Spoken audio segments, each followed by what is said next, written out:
Hiduplah sesuai kemampuan, pahami antara kebutuhan dan keinginan, agar tidak terjebak pada gaya hidup yang menyulitkan. Kembali lagi bersama saya Stephen. Seperti biasa jangan lupa siapkan apa? Ya tentunya kopi dan nutbray untuk menemani kalian dalam menonton alur cerita film ini. Selamat menyaksikan dan celepot!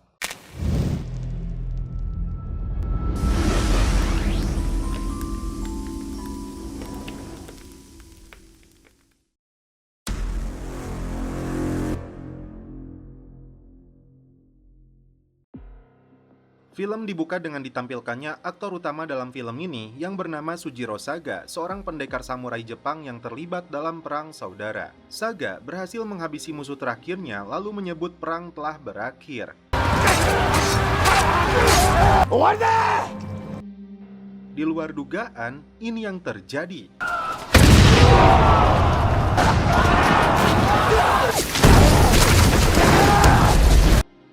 Itulah sepenggal kisah Saga di masa lalu yang terus menghantui hidupnya. 10 tahun berlalu, kini Saga hidup bersama istri dan 2 orang anaknya. Tapi wabah kolera menyerang desa mereka yang mengakibatkan istrinya pun tertular dari putri mereka yang jauh lebih buruk kondisinya. Saga melihat kembali samurai yang sudah lama dia simpan.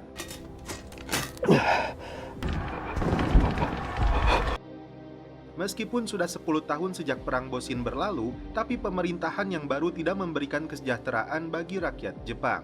Pemerintah pun melucuti pedang para pendekar samurai. Mereka hidup dalam kemiskinan, ditambah wabah kolera yang terus meluas. Saga meminta bantuan pemilik pegadaian untuk memberikan obat bagi istri dan anaknya yang ditukar dengan katana satu-satunya. Tapi si bapak menolak menerima katana milik Saga. Setelah mendapatkan obatnya, Saga melihat warga yang berkerumun melihat pamflet bertuliskan imbalan 100.000 yen untuk sebuah turnamen bela diri. Kala itu, 100.000 yen sama dengan 100 miliar rupiah. Tentunya banyak orang yang tergiur, termasuk Saga, di mana dalam pamflet disebutkan mereka yang berminat disuruh datang ke kuil Tenryuji. Kembali ke rumah, Saga dan istrinya terkejut karena akhirnya putri mereka menghembuskan nafas terakhirnya.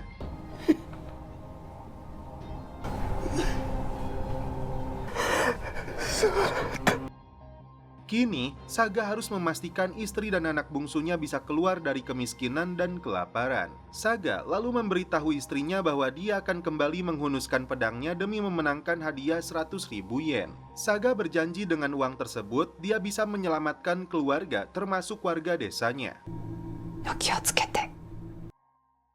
Singkat cerita, Saga tiba di kota Kyoto di mana informasi tentang selebaran turnamen tersebut didengar juga oleh banyak orang. Saga lebih dulu mampir ke penginapan teman lamanya yang bernama Yahei. Di sini, Saga mencoba kembali untuk membuka katananya tapi dia belum sanggup. Dan inilah kuil Tenryuji yang dijaga ketat pasukan bersenjata.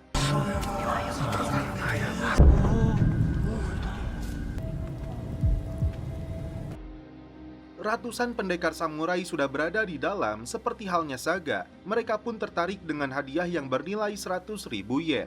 Salah seorang panitia penyelenggara bernama Enju muncul memperkenalkan dirinya. Yang pertama-tama dia menunjukkan sebuah guci yang berisi emas yang disebutnya hadiah untuk turnamen. Pendekar samurai ini terkejut dan makin tergiur dengan emas tersebut. Apalagi si Enju mengatakan hadiah yang mereka dapatkan jauh melampaui apa yang dia tunjukkan ini. Tapi dia menegaskan, aturan pertama dalam turnamen ini, siapapun yang sudah menyatakan diri mereka ikut tidak bisa mundur. Tiba-tiba muncul salah seorang yang mengaku sebagai polisi, menganggap acara ini ilegal, memaksa si Enju untuk mengatakan siapa bosnya.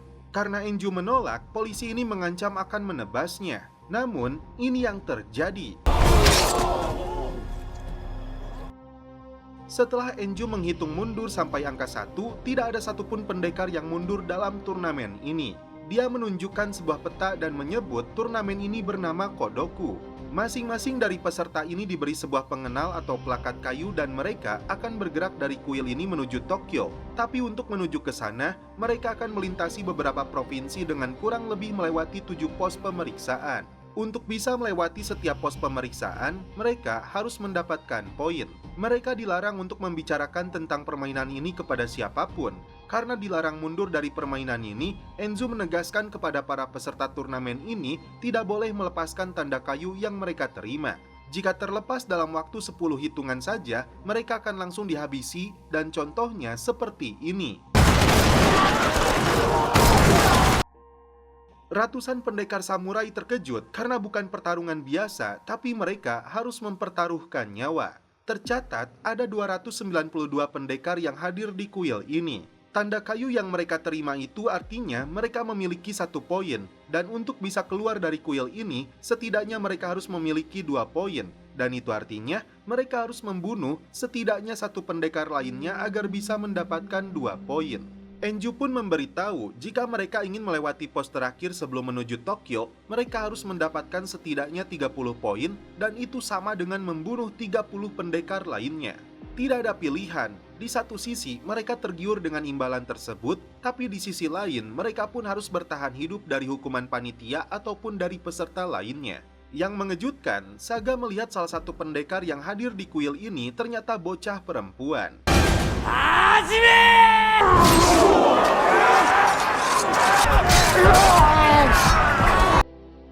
Tidak bisa membiarkan bocah tersebut dalam bahaya, Saga lalu membawanya pergi menjauh. Di satu sisi, ada seorang pendekar perempuan yang sepertinya mengenal Saga. Tak berselang lama, salah satu pendekar samurai bernama Ukayo berhasil keluar dari kuil tersebut setelah dia menunjukkan poin. Bocah yang bernama Futaba mengaku kepada Saga bahwa dia terpaksa mengikuti turnamen ini untuk menyelamatkan ibunya. Dari sinilah Saga berjanji akan melindungi Futaba. Dia berusaha mencegah pendekar lain menghabisi bocah tersebut.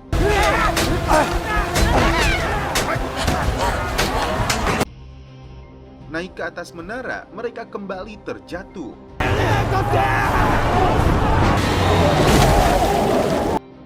Bukan pendekar sembarangan, banyak di antara mereka para pendekar ulung yang menjadi pembunuh berdarah dingin. Salah satunya, sosok bernama Bukotsu yang melihat ke arah Saga dan Futaba. Tak jauh dari lokasi, ternyata permainan ini dilihat oleh beberapa pria kaya raya yang mereka sebut sebagai hiburan. Mereka tidak peduli meski banyak nyawa yang direnggut dalam turnamen berdarah ini. Bersembunyi di dalam sebuah ruangan, tiba-tiba salah seorang pendekar hendak menyerang. Tapi dia lebih dulu dihabisi oleh pendekar lain yang bernama Kyojin. Nah, si Kyojin ini justru memberikan plakat kayunya kepada Saga dengan alasan dia tidak mau melawannya. Bahkan, Kyojin mengetahui rekam jejak Saga yang dijuluki sebagai pembunuh manusia dengan julukan Kokusu. Bahkan dia mengetahui juga bahwa Saga memiliki gangguan psikologis akibat perang 10 tahun lalu. Kini, Saga dan Futaba sudah memiliki plakat kayu yang mereka butuhkan untuk keluar dari kuil ini. Tapi Saga harus berhadapan lebih dulu dengan sosok pendekar bertubuh gembul.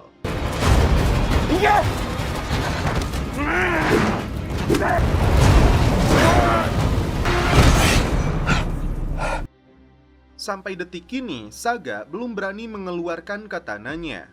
Itu karena dia tidak mau menjadi pembunuh lagi. Akhirnya, Saga dan Futaba berhasil keluar dari kuil tersebut, lalu wajah mereka dilukis. Salah seorang panitia lalu membacakan surat yang ditulis oleh ketua penyelenggara turnamen ini. Dia menyebut para pendekar samurai ini sebagai orang-orang bodoh yang kehilangan arah.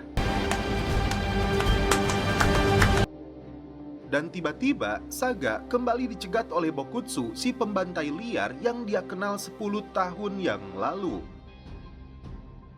Diceritakan kisah Futaba dan ibunya yang menampung banyak warga desa yang tertular kolera.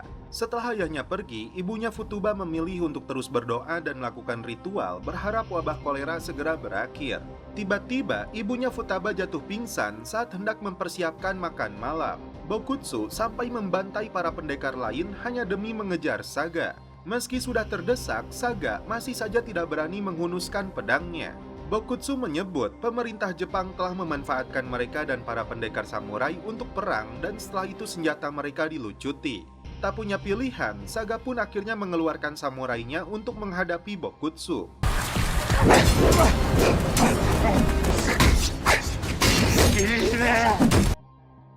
Setelah terjadi pertarungan yang cukup sengit, Saga yang unggul sebenarnya sudah siap menebas lehernya si Bokutsu, namun tidak dia lakukan. Dia memilih untuk pergi setelah Futaba berhasil mendapatkan seekor kuda. Singkat cerita, mereka berhasil tiba di penginapan. Saga berencana untuk mengantarkan Futaba kembali ke desanya, tetapi menolak karena dia harus menyelamatkan warga desa yang tertular wabah kolera. Tiba-tiba Kyojin muncul lagi di sana. Dia mengaku hanya ingin berbicara dengan Saga. Kyojin mengatakan dia merasa curiga dengan turnamen Kodoku ini karena para pendekar diadu dombakan untuk saling membunuh satu sama lain lalu diarahkan untuk menuju Tokyo. Apakah mereka benar-benar berniat memberikan hadiah 100.000 yen tersebut ataukah penyelenggara sedang berencana untuk mengadu dombakan pemerintahan Jepang? Siapakah dalang dari semua ini? Menurut Kyojin, mereka harus menyelidikinya. Di sisi lain, Enju memberitahu para penyokong turnamen ini yang menyebut dari 292 peserta, kini tersisa 128 lagi. Kyojin lalu membeberkan peta yang mereka tunjukkan dari mulai Kyoto sampai ke Tokyo. Mereka menyebut untuk melewati pos pemeriksaan terakhir membutuhkan 30 poin.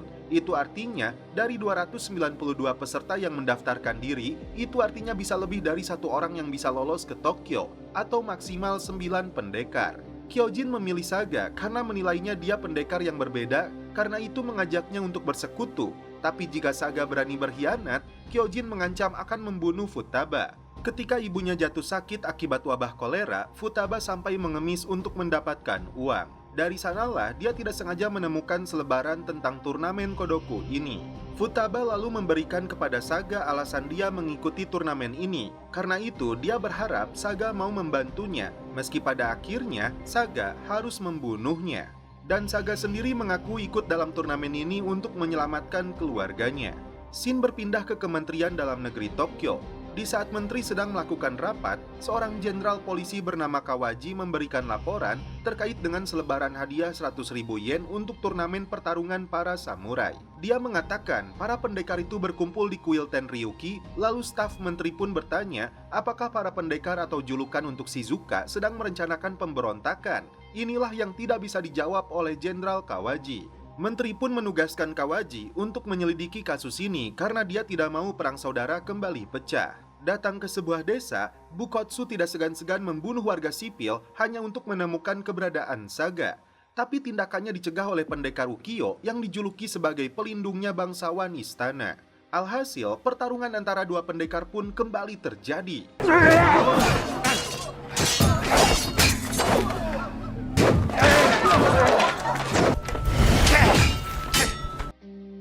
Di sisi lain, latar belakang Ukiyo mengikuti turnamen ini ternyata karena dia dikecewakan oleh seorang bangsawan yang selama ini dia lindungi. Setelah pemerintah melucuti para pendekar samurai, keluarganya dimiskinkan karena seluruh aset dan propertinya dirampas. Sementara itu, Saga bertemu dengan para pendekar lainnya yang memilih untuk keluar dari Kodoku karena merasa mereka telah dijebak. Saga sudah mengingatkan mereka agar tidak melepaskan pelakat kayunya karena aktivitas mereka diawasi oleh pasukan Kodoku. Mereka mengaku terpaksa mengikuti permainan ini hanya untuk mendapatkan uang demi keluarga mereka yang terlantar. Ukiyo dibuat kewalahan setelah Bukotsu menggigit jempolnya hingga terputus. Karena tidak menghiraukan peringatan dari Saga, ini yang terjadi kepada para pendekar samurai tersebut.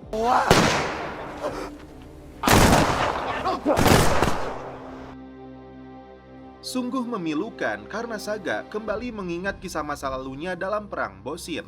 Tindakan biadab yang dilakukan oleh para pasukan Kodoku membuat sosok Saga yang selama 10 tahun terakhir terkubur kini kembali bangkit.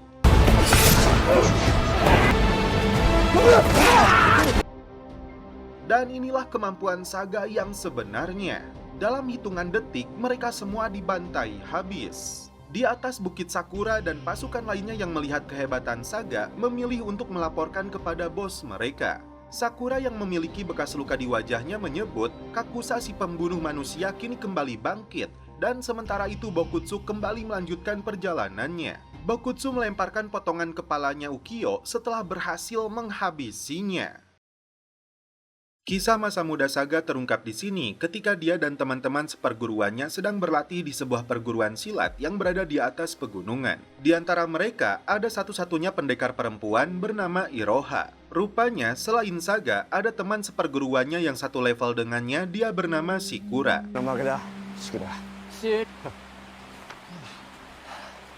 Tapi kebersamaan mereka tiba-tiba hancur setelah guru mereka yang ditemani sosok misterius mengatakan sesuatu yang penting kepada para muridnya. Master mengatakan sudah 10 tahun lamanya mereka berlatih di perguruan ini, tapi dia hanya memilih salah satu dari mereka yang akan mewarisi perguruan ini. Yang mengejutkan, mereka harus saling membunuh satu sama lain yang harus dilakukan esok hari. Tidak boleh ada satupun dari mereka yang kabur melarikan diri. Di sini, Iroha mengusulkan kepada mereka untuk sama-sama kabur, tapi Shikura mengatakan itu tidak mungkin, karena sang guru akan mengutus Gentosai untuk membunuh mereka. Jadi, Gentosai lah yang disebut sebagai sosok monster. Berasal dari yatim piatu yang tidak memiliki keluarga dan orang tua, ini adalah takdir yang harus mereka terima. Saga dan Iroha tidak setuju dengan keputusan tersebut, artinya Saga kembali terjebak seperti kisah masa mudanya dulu yang harus membunuh satu sama lain.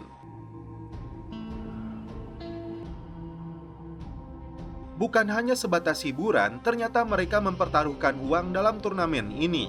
Mereka kembali membuat taruhan untuk pendekar yang pertama berhasil melewati pos berikutnya.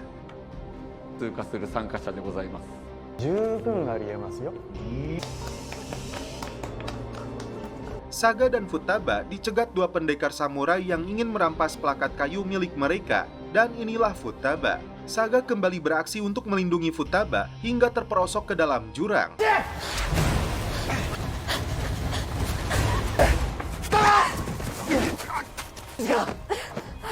Tiba-tiba Iroh muncul di sana meluapkan kemarahannya kepada Saga karena telah meninggalkannya.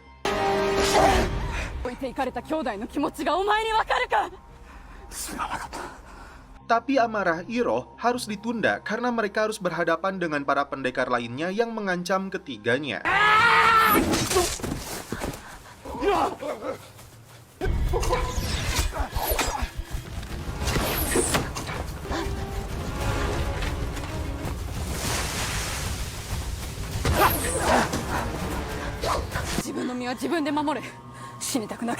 Ketika mereka tersudut, rupanya ada salah satu pendekar yang justru membantu mereka. Kepiawaiannya dalam melepaskan anak panah berhasil membantai seluruh musuh.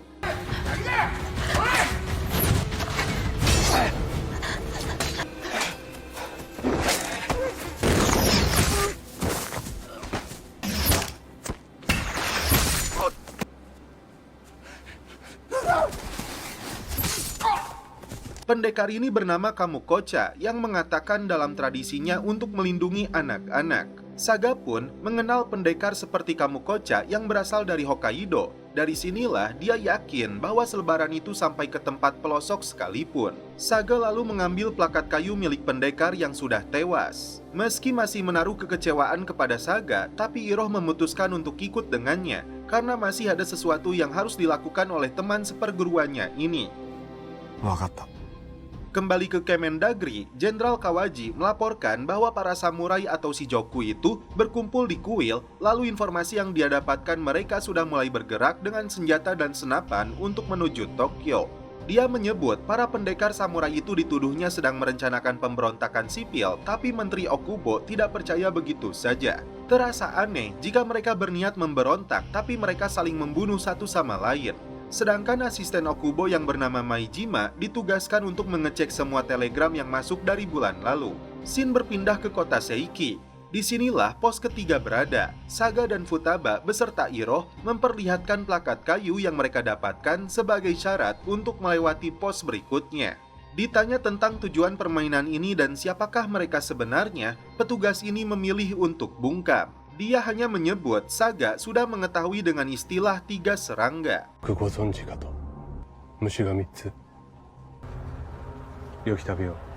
Kembali ke para penikmat permainan ini, yang dimana salah satu dari mereka mendapatkan hadiah taruhan karena berhasil menyebut Kyojin lah yang pertama kali melewati pos 3. Singkat cerita, Saga dan dua temannya tiba di sebuah penginapan di mana Kyojin sudah menunggu. Mengaku sebagai ahli strategi, Kyojin rupanya sudah mengenal identitas Iroh. Dia membahas tentang istilah tiga serangga yang terjebak dalam guci. 教授、孤独の因果は知ってるか？降格。 Serangga itu harus membunuh satu sama lain dan hanya sebagian dari mereka yang bisa keluar. Faktanya, ini yang terjadi kepada Saga dan Iroh ketika mereka dipaksa oleh gurunya untuk saling membunuh satu sama lain. Seperti halnya Kyojin, Saga kini sadar mereka tidak boleh fokus untuk mendapatkan hadiah, tapi memahami apa sebenarnya tujuan dari turnamen ini. 正体を探る。おい、ゆっくり休みや。 Iroh lalu menceritakan kala itu Saga memilih untuk kabur lebih dulu dianggap sebagai pengecut. Sedangkan salah satu kakak seperguruannya memilih untuk melawan Master agar dia dan yang lainnya bisa turun gunung. Setelah itu mereka berpencar, lari dari kejaran Gentosai. Saga pun minta maaf atas kesalahannya di masa lalu. Saga pun menjelaskan bahwa dirinya sudah menikah dan memiliki anak dan tujuannya ikut dalam turnamen ini demi menyelamatkan mereka. Iroh sendiri belum membeberkan alasannya ikut dalam permainan yang mempertaruhkan nyawa. Dan inilah sosok Gentosai yang membantai beberapa pendekar yang sedang siduru.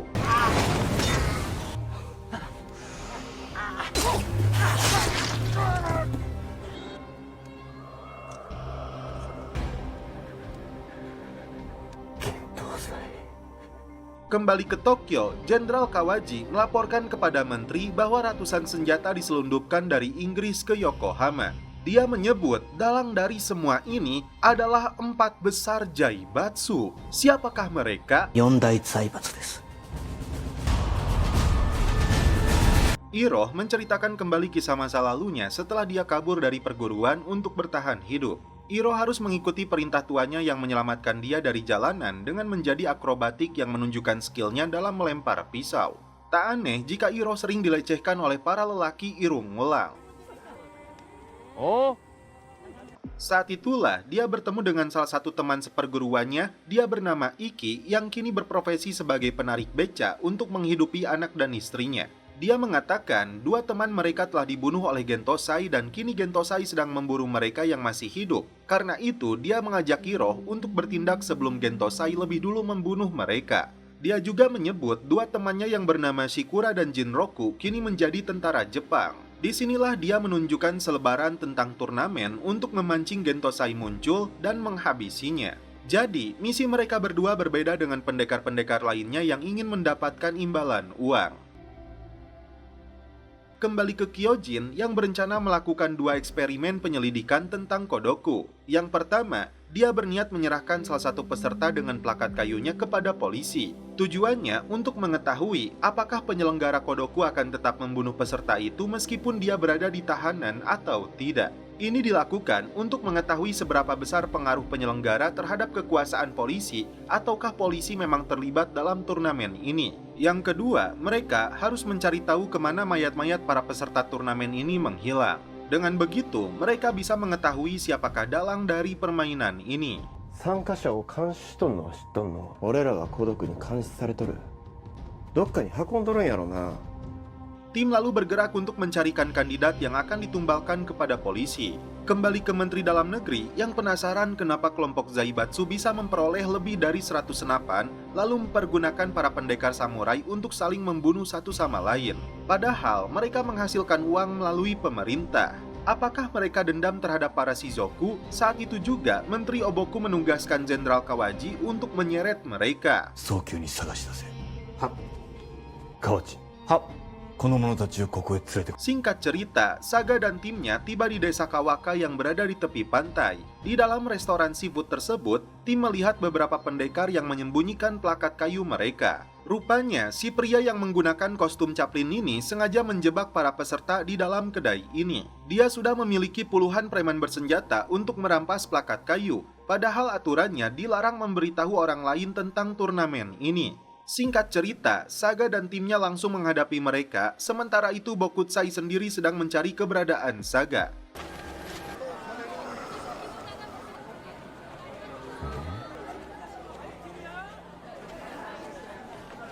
Dia memanggil si pemanah Kamukocha yang kebetulan melintas di depannya. Si pembantai liar ini langsung menebas salah seorang warga untuk memancing amarahnya Saga. 何が神だ。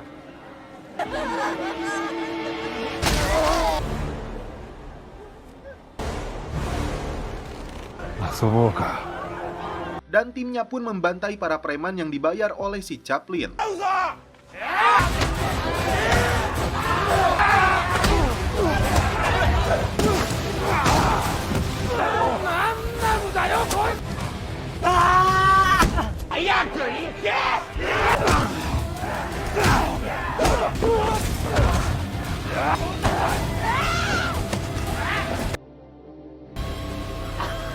Pertempuran epik pun terjadi di antara Bokutsu dan Kamukocha.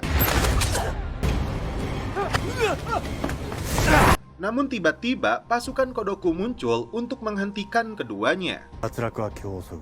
この数の銃に勝てると思っているならな。しらけた。武士に生きる場所はない。漢字や武骨。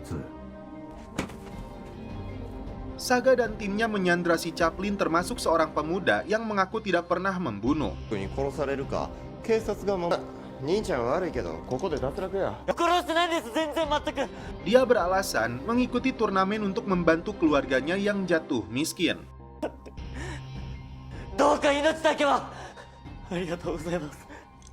Hyojin pun melancarkan eksperimen pertamanya dengan memanfaatkan si Chaplin. Setelah menyelidiki asal telegram, Menteri Dalam Negeri menugaskan Jenderal Kawaji untuk menuju kaki Gunung Fuji di mana benteng Jaibatsu berada. Salah satu anggota kelompok Jaibatsu terkejut setelah mendapat informasi pemerintah akan bertindak kepada mereka. Namun, mereka tetap santuy karena memiliki malaikat pelindung atau ketua penyelenggara dari turnamen berbahaya ini. Lantas, siapakah sosoknya?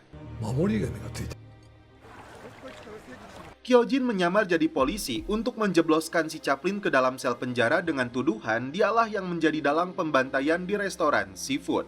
Sedangkan pemuda tadi kini menjadi asistennya Hyojin. Sementara itu, Iroh dan Futaba mengalihkan perhatian pengawas penyelenggara agar mereka menemukan Saga yang berpura-pura sudah terbunuh. Di sisi lain, dua orang tentara dari penyelenggara Kodoku datang ke kantor polisi untuk melihat si Chaplin yang mendekam di sel tahanan. Saga yang berpura-pura mati dibawa oleh petugas. Iroh dan Futaba sengaja membuntuti mereka dan ternyata Saga dibawa ke sebuah bank.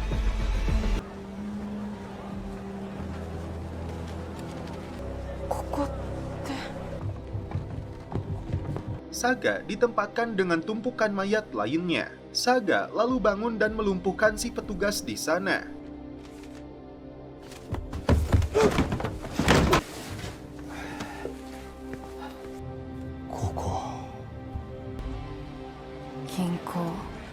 Sakura dan anak buahnya masuk ke dalam bank tersebut. Sedangkan si Chaplin ternyata dibunuh oleh pasukannya Kodoku. Itu artinya polisi terlibat dalam turnamen ini. Si Codet dan anak buahnya curiga setelah masuk ke dalam ruangan karena melihat anak buahnya telah terbunuh. Mau tidak mau, Saga pun keluar dari persembunyiannya. Begitupun dengan Kyojin yang terciduk oleh polisinya Kodoku yang mengetahui identitasnya. Ternyata Saga mengenal si Codet ini yang bernama asli Hanchiro. Mereka berdua terlibat dalam perang Bosin di mana Saga mengira Hanchiro telah terbunuh.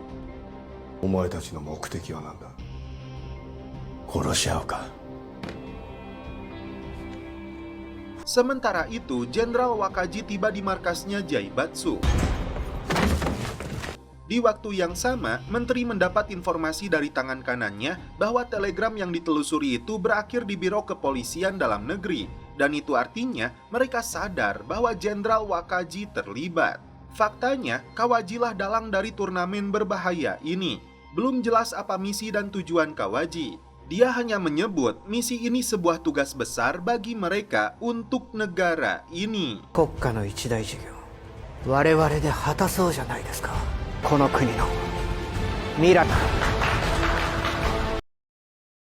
Kisah masa lalu Perang Bosin kembali terungkap di sini. Saga dan para pendekar samurai berhasil memenangkan peperangan, tapi ternyata tentara Jepang justru sengaja menembakkan puluhan meriam untuk menghabisi seluruh pendekar.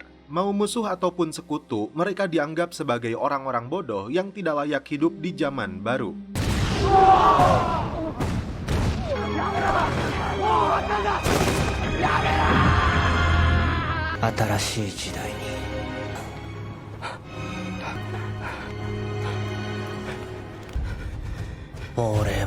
Inilah misi sesungguhnya yang dilakukan oleh Jenderal Kawaji dan para pendukungnya yang menganggap para samurai tidak layak untuk hidup. Mereka pun menyebut Shizuka sering meminjam uang tapi tidak pernah membayarnya. Pertarungan sengit antara Saga dan Sakura pun dimulai.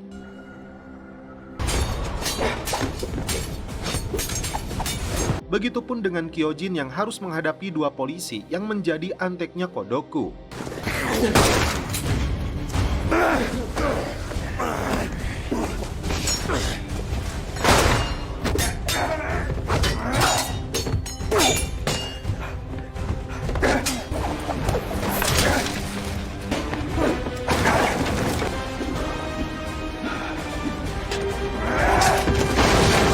Meski dihadang puluhan polisi, Kyojin berhasil melarikan diri dari markas polisi tersebut.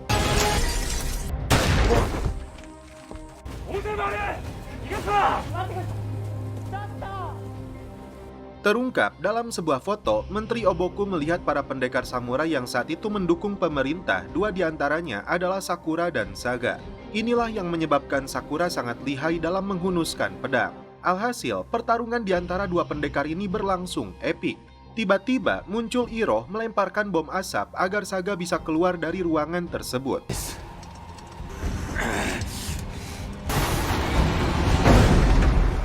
Sakura berjanji mereka akan kembali bertemu di Tokyo. Staf menteri yang bernama Shinpei meminta persetujuan untuk memecahkan kode telegram yang ditulis oleh Kawaji.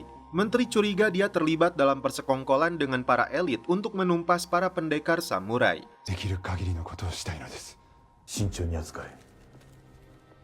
Saga dan tim kembali berkumpul untuk membahas hasil penyelidikan yang mereka lakukan. Faktanya, ada keterlibatan biro kepolisian dan Bank Mitsui yang dikelola oleh para elit Zaibatsu. Mereka menyadari, meskipun berhasil tiba di Tokyo, tidak ada jaminan mereka akan tetap bertahan hidup.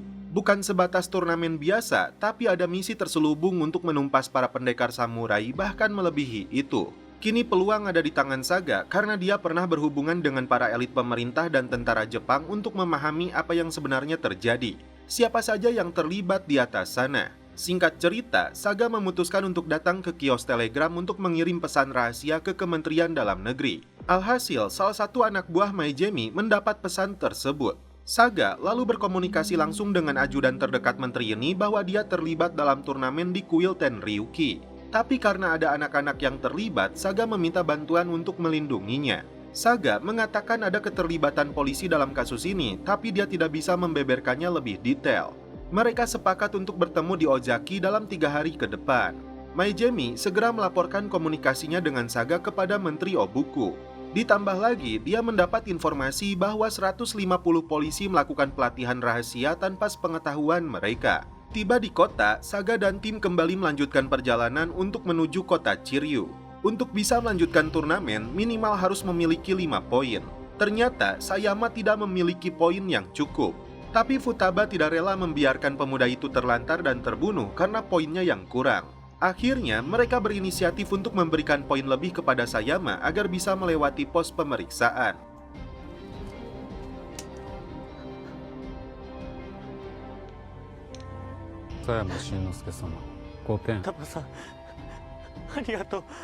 Meski Futaba dianggap sebagai bocah yang lemah, tapi tim meyakini dia menjadi kunci kemenangan dalam turnamen ini. Sementara itu, Bokutsu yang brutal kembali menghabisi nyawa orang-orang tidak bersalah. Shinpei akhirnya menemukan petunjuk dari buku panduan polisi Eropa karena saat itu Kawaji pergi ke Eropa untuk belajar dan mendirikan biro kepolisian seorang diri. Malam itu juga, dia bermaksud memberitahu menteri tentang hasil temuannya bahwa Kawaji memang terlibat dalam kasus ini. Tapi 2 orang polisi yang berada di Kemendagri mencegat dan langsung menghabisinya.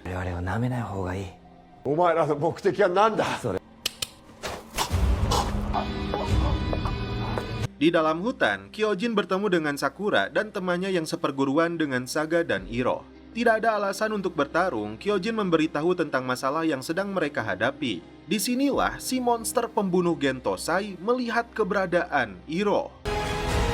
Kembali ke masa lalu, di mana Saga kehilangan seluruh teman dan rekan-rekan seperjuangannya, menyisakan satu-satunya musuh yang secara brutal ingin melawannya.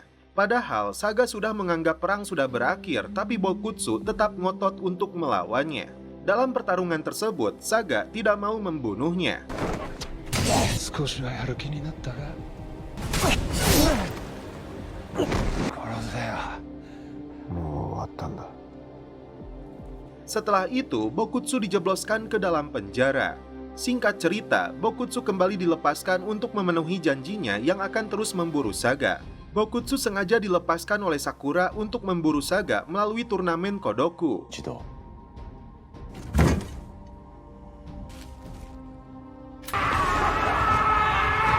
Sementara itu, Menteri Okobo ditemui Jenderal Kawaji yang bersikeras ingin mengimpor senapan untuk menumpas para samurai. Tapi Menteri tidak setuju karena untuk menumpas tangan besi tidak perlu harus menggunakan kekerasan. Mereka dianggap sebagai rakyat biasa yang sama-sama bisa hidup secara berdampingan. Namun ternyata Kawaji keras kepala akan tetap melancarkan misinya.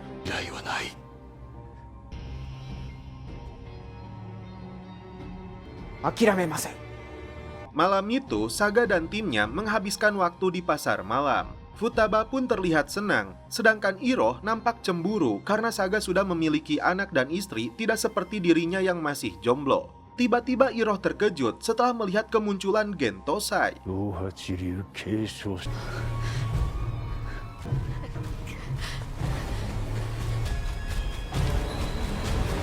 Begitupun dengan Saga yang kembali ditemukan oleh si Bokutsu, si pembunuh brutal. Dia kembali menghabisi warga sipil tidak berdosa.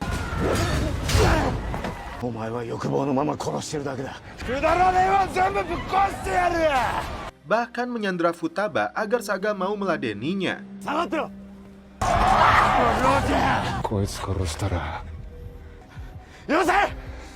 Sementara itu, Iroh berusaha lari dari kejaran Gentosai.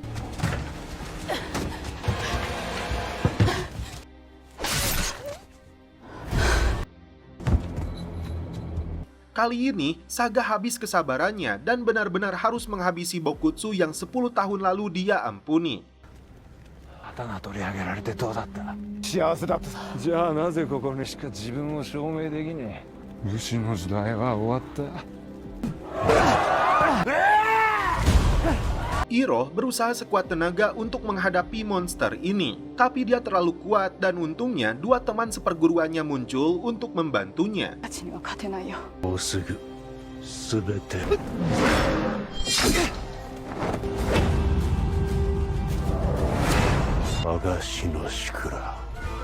Mereka adalah Shikura dan Sansuke.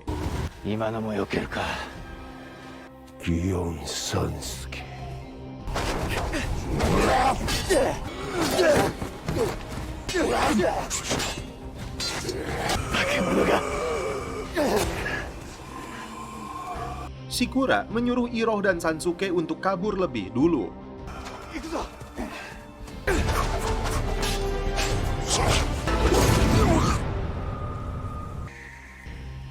Pertarungan sengit masih berlanjut antara dua pendekar samurai ini hingga ke dalam gudang kembang api.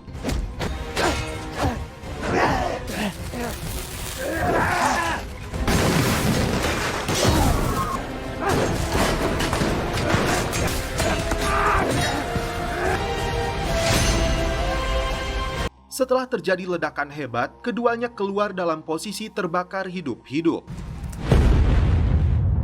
Dan disinilah akhirnya Saga menghabisi Bokutsu.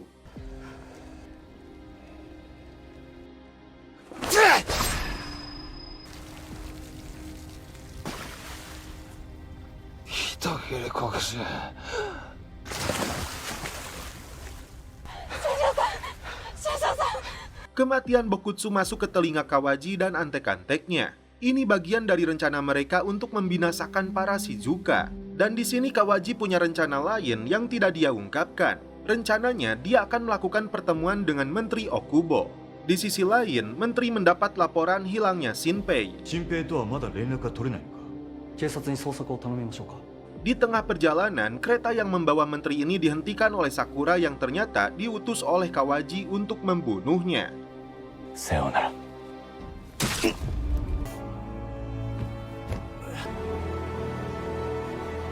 Maejami pun terkejut setelah mendengar informasi Menteri Okubo telah dibunuh, begitupun dengan Saga yang yakin kematian menteri itu ada keterlibatannya dengan turnamen. Dia mendapat pesan dari anak buahnya Meijima agar Saga melanjutkan perjalanan menuju Tokyo. 一刻も早く東京へ行くぞ。 Disinilah Saga melihat Jenderal Kawaji yang melintas menggunakan keretanya. Sementara itu, Iroh berkumpul dengan dua teman seperguruannya setelah hampir menjadi korban kebengisan Gentosai. Faktanya, Iroh masih hidup karena Saga memilih untuk melarikan diri. Tapi mereka kini harus bekerja sama agar bisa menghabisi Gentosai dengan terlebih dulu menemukan saudara-saudara mereka yang lainnya. さよ倒そう。兄弟が揃わないと勝てない。兄弟を集めよう。 Disinilah kita tahu Kyojin yang merencanakan strategi licik untuk menumpas Saga dan teman-teman seperguruannya dengan membocorkan lokasi keberadaan mereka kepada Gentosai. Lantas, bagaimana kisah mereka berikutnya? Film berlanjut ke season 2.